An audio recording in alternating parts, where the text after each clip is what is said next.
So guys, thanks for joining us today. The Australian game's always one of the most weighted games of the season. I know as an Australian, it's probably hard for the English to understand what an important game this is for Australia. You know, doesn't matter whether it's Olympics, Test cricket, rugby league. This is the game that defines the season. So we know the Australian side's had a great run recently. They've won 5 tests in a row. They're playing some really good rugby under Dave Rennie. A number of the staff that's worked with me is on his staff, so they'll be very well prepared. Good people involved there, and this is a game they don't go away. You know, this is a game they want to win. We have a bit of a inferiority complex against the English, the Australians, so they want to take us to where they want to. And for us, it's another step in our progression. We've got a young developing side here. We really like the look of the team. We've added 2 new caps in Rafi Quirk and Bev Rod. And so we've had a great preparation, and we're looking forward to this very, very tough contest we're going to have. So happy to answer any questions that you've got, guys, on the Australian game. Thanks. Well, go to Mitch Phillips, please. Hi, Eddie. Thank you. Really eye-catching selection of Manu Tuilagi on the wing. Can you talk us through your thinking there and how you just wanted to get him in the team? Yeah, well, we decided we'd pick the best players, and the players will mix and match a little bit on the field to their strengths, and we believe that's the best backline for this game. Have you seen him play on the wing?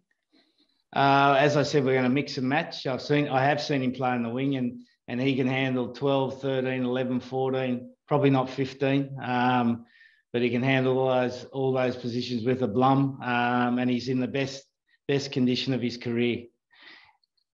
So, as you're saying, it could be quite a fluid line on the day. You know, quite a bit of interchanging of positions.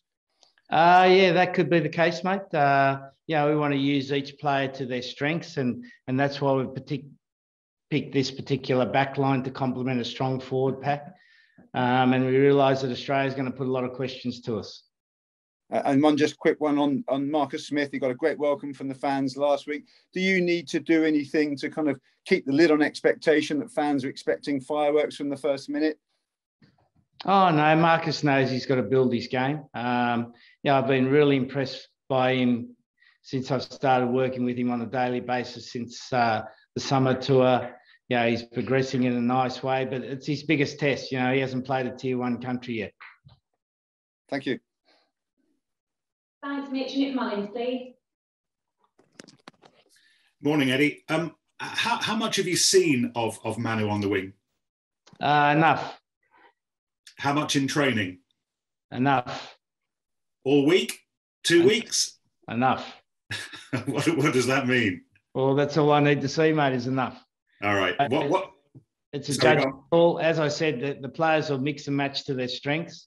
We believe that's the best backline to play against Australia. Okay. What's he like under the high ball?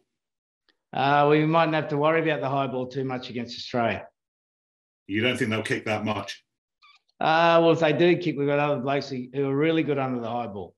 All right. Okay, we'll wait to see. Tell us a little bit about Bev and Rod. What's caught your eye with him? Well, we had him in we've always looked at him as a young developing prop. We looked at him on the summer tour, brought him into the squad. He's come back to Sale, played well at the start of the season. He's a good scrummager, very good defensive player, and he's got an unbelievable desire to want to keep getting better. Brilliant. And just the thinking behind the 6-2 split on the bench, Eddie? Well, we think it's going to be a pretty high volume game, which usually is against Australia. A lot of work in the forwards, and with Sam Simmons and Dom Brandt, they give us some flexibility and variety in terms of their skills, and we believe they'll add to the mix at the last 20 minutes of the game. And generally, I've been involved in I don't know how many Australia-England games at Twickenham. They always seem to fall in the last 20 minutes, and I don't think this game will be any different. Great. Thanks, Eddie. Thanks. And we've only got a short amount of time for this, so we'll finish up with Duncan for the live section, please. Thank you. Hi, Eddie. Excuse me. Just one more on Manu. What sort of winger do you think he'll be? And is there any player that springs to mind that you could compare him to from the past that he might have a similar type of game as a wing?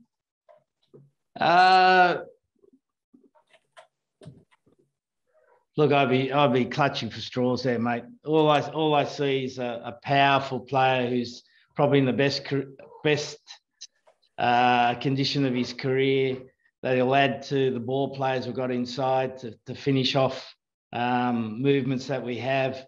He'll be able to roam on the field. He'll be able to play like a second centre or a third centre. Yeah, I think last season, particularly Ficau played on the wing for France and was outstanding. And the game lends itself to a powerhouse centre, so we're looking forward to him playing there, mate. Sure. It's 7 wins out of 7 for you against Australia. How much satisfaction does that record give you? And do you particularly enjoy victories against them? Well, 0 and 0 to the second one. So that's 2 dots, mate. And you get that in 2020, you're not having a good over, mate. So I try again. Okay. Cheers.